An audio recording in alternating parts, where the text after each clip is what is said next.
What's going on, YouTube? It's your boy Landeris. You already know. You see it. You see it. L&L Line Service, Kansas City, Missouri, Blue Springs area. Back at you. Yo, I am trying to. Oh, you see the snow? See the snow?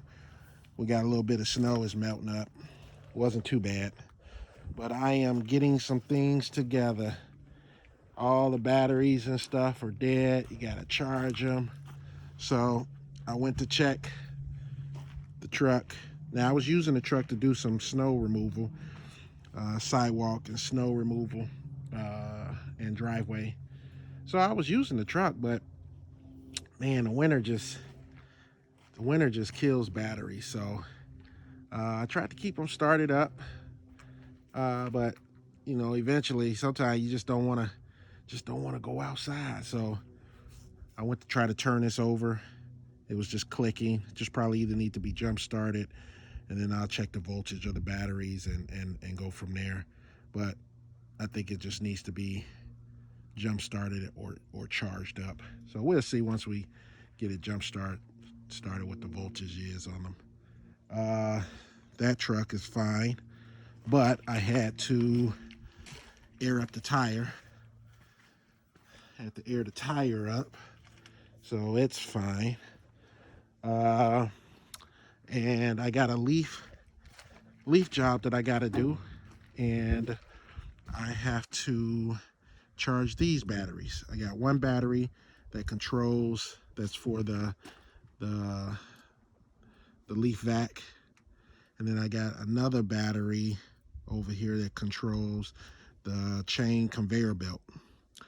And the good thing about this trailer is, so I only use this trailer for my leaf cleanups and hauling away brush, things like that.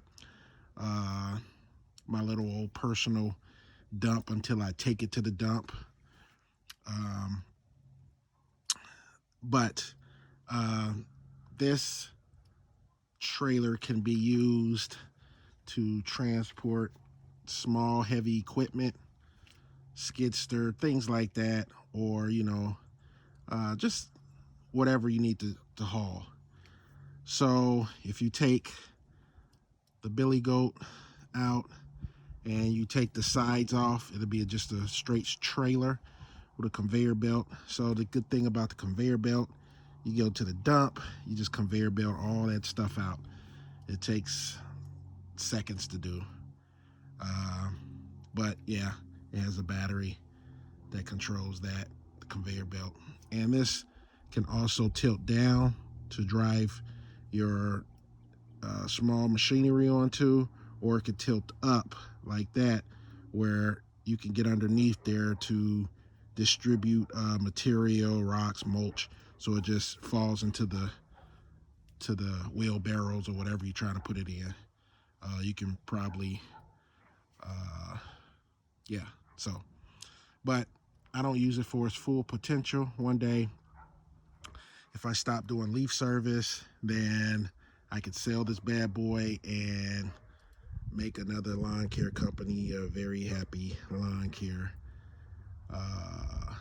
deal. Make them a nice little deal where I can get majority of my money back out of this. But yeah, that's what I'm doing so far. I should be taking these batteries in and out during the winter time. They say just to take your batteries off and take them in. I should be taking that, the leaf, I should be taking that off each winter, but I didn't do that either. So that's why you see all the tape around it. I got a new one. I just haven't put it on yet. I was just gonna use that until the wheels fall off that thing. Just keep putting duct tape around it if it brittles off or whatever. But it's still holding up. But yeah, as you can see, there's snow. Just getting things together and stuff like that. I'm really I done had this on here for about 3 years. And this winter, me doing the, you know, snow, the sign kind of broke off, or, it's starting to peel. So you can see it peeling. And that's just due to the temperature, you know, the hood getting hot in the winter, in the winter time, and then, water getting underneath there, and then it, gets hot again.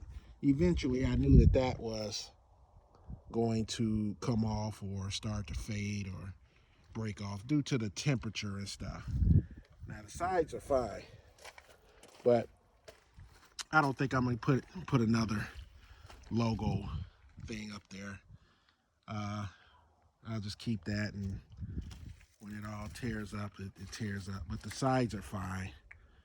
People can still see your advertising and stuff like that.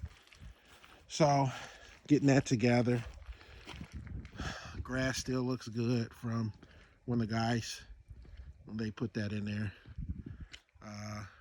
Not my guys, but there was another lawn care company that I paid to do that. I would like to learn how to put down sod. It doesn't look that hard, but it's just that you need a crew to do something like that, or you just gotta have the manpower to do that. That's all. I'll tell you a quick story when we first moved in here, and this is why I had to have the work done. So you see this gravel rock? This gravel rock was, see all the snow? The snow's melted. The gravel rock, see it by the pool? Wherever you see grass right here in this area was gravel rock. So it went to right there, all the gravel. This was all gravel. And it had this material up under here. All right. It had this barrier, construction or landscaping fabric material, and it's the commercial grade, and it doesn't allow any type of, it doesn't allow anything to kind of penetrate it for a long time. So eventually over the years, nature wins, and you have to replace it and all that stuff. But for the most part, 1 or 2, maybe 3 years, you don't get anything underneath there. So when it rained, you had that material, and then on top of that, you had gravel.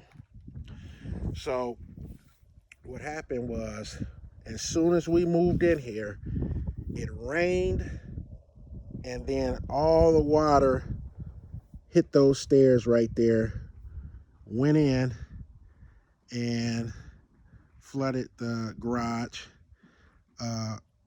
As you can see, they built up the sides there, built up the sides against the shop. I had to put gutters up there to control the water. So when it rained, all the water would come down off the roof of the shed or the shop, and then it would just come down, and it was a mess. So to control some of the flow of the water, I had to put the gutters on there. And like I said, all the water would build up against the house because all the water would come down. And as you can see, it's a dip right here now. It's a trough, or how they graded it. So now, instead of going up to the house, all the water just comes down. If there's a lot of water, it'll come down and go right up underneath the fence. And then there's another little area right up here, and then it comes down, and then it shoots out underneath the fence for the water control. And since I put the sod down, it also helps as a barrier to kind of control the water, soak up some of that water. But all the water will come, and it'll just go right there. I'll give you a better shot. But anyway, the previous owners, which was I would say a breach of contract, because they claim that they didn't know anything about any type of flooding. They never had any flooding at all. They put this pool in. It's been in there for a year, and they had all this gravelled out. And as soon as it rained the first time, water come rushing down, hit that door, and goes into the garage. Hits the foundation of the house, soaks into there. One time it rained a lot, and we got like a little bit of rain or water in the basement. So we had to get this taken care of right away. And they claim that they never had an issue at all. Yeah, right. So they came in and graded it, so you can kind of see where it kind of dips and it shoots up underneath the gate, because they graded it. They made like a trough that goes there and something right there too. But so far when it rains, we don't have that issue anymore. But it cost about, I don't know, it cost me $6,000 to have it graded. I think it was $5.99 or something like that. It's about $6,000 to take down the fence, to grade it, and he moved all the rock. They cleaned it all up from the rock, and they got rid of the barrier.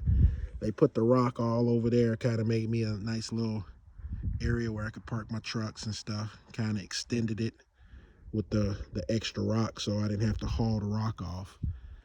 They ended up putting rock around the lagoon, kind of, you know, so that I wouldn't have a haul off fee of all this rock, gravel rock. And they kind of built it all up with the gravel rock towards the house and along that side over there and back there. So we don't have the issue anymore, but it's just hard to believe that, they said, oh, we never had a problem. They never had a problem with any type of flooding. Okay. But anyway, so it cost me $6,000 to have the grading done, and it cost me about $4,400 to have a company come in and lay down the sod.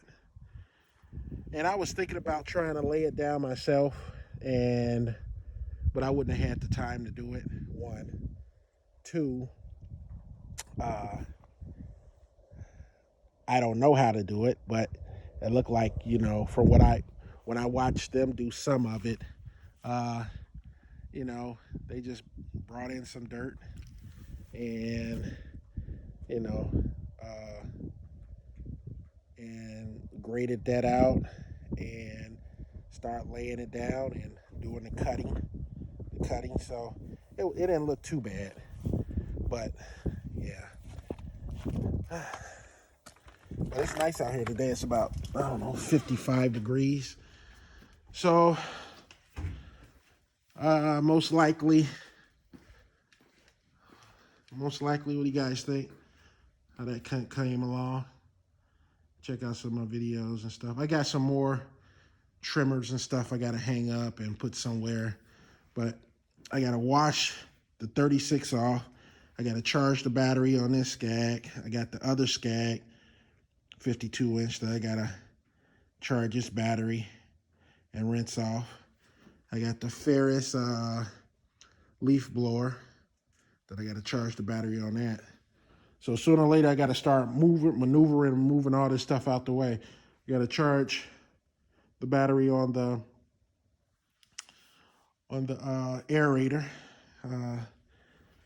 It's been sitting, so I know I got to charge the battery on that and go from there. But I know this is a long video. I'm about to get out of here. I also kind of used my blade sharpener and sharpened some blades that I had that I'm going to put on. And this spring so I can start mulching stuff. I'll put those on. And see all the grime and the grit. I'll bring my shock vac out here and suck all that stuff up. But yeah, so far worked out pretty good. Sharpen up all these blades that I could put on. And I'm gonna take the blades off here and replace those with some mulching blades and start the summer. But yeah, so far it's turning out pretty good. Got a lot of the stuff off the floor. Got a lot of stuff hanging up, kind of organized. So, all right, guys, that's my time. It's been a long enough video. Like, subscribe, leave your comments, hit that bell button, do whatever you gotta do, but you better do it. All right, guys, I'm out. I'll see you on the next video.